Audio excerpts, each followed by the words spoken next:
Hi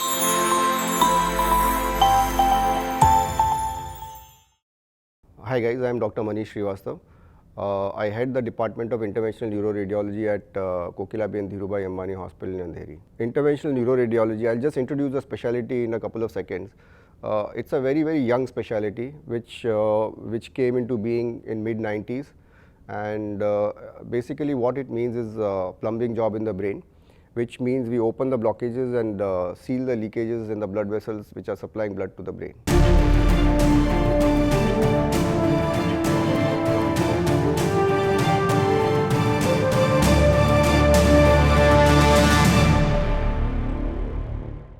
What we deal with in intervention is basically all kinds of strokes. Now, when I say stroke, there are two things that one has to be aware of. One is a paralytic attack, which is caused by a blockage to one of the major blood vessels of the brain, and second is a brain hemorrhage, which is caused by rupture of the blood vessels inside the brain. So treatment is possible for both of these diseases. First, let's talk about blockages which cause a paralytic attack.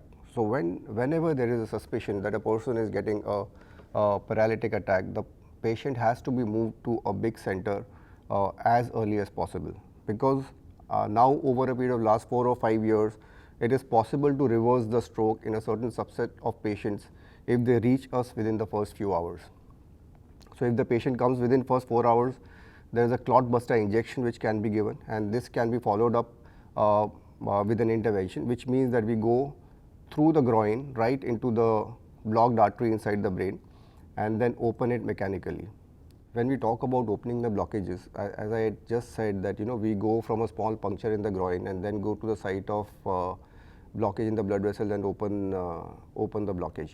Now the thing that one needs to understand is that these blockages are very similar to the ones in the heart, but they are technically much more challenging. So it is possible to open these blockages in about 80 to 90% of the people, but there are still about 15 to 20% of the patients in whom the blockages cannot be opened. And once we open these blockages, the chances of improvement from the stroke are definitely there, and about 70% of the patients will improve after we have opened these blocked blood vessels. Now, this improvement can be immediate, it may take a few weeks, or it may even take months. So whenever we perform this treatment, the efficiency of the treatment, whether it was efficient or it has worked in a patient or not, is assessed at the end of 3 months from the time of treatment. So that is a very important point to remember, that the improvement will happen, but it may not be immediate and it may not be dramatic, but it may take a few weeks to few months to happen. What one has to be actually aware of is that whenever there is a suspicion, there should be no time wastage anywhere. One has to reach a hospital which has the facility at least to perform a CT scan, and at least a neurologist should be available so that the further decisions and the treatment procedures can be carried out. Now, to carry out these procedures, we need a very special type of machine, which is called a DSA machine or a biplane DSA machine.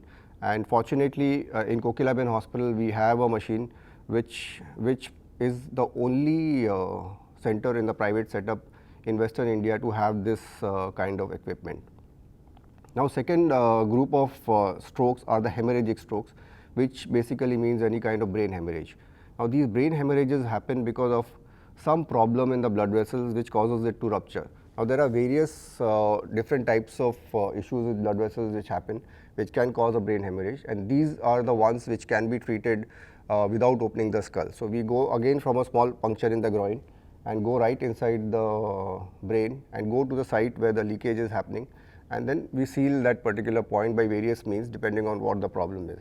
I would like to conclude by saying that interventional neuroradiology is a minimally invasive field of medicine which deals with various diseases that involve the blood vessels of the brain. It is very safe and effective, and the technology, the way it is evolving, and I'm sure in next few years it will be even better. Thank you.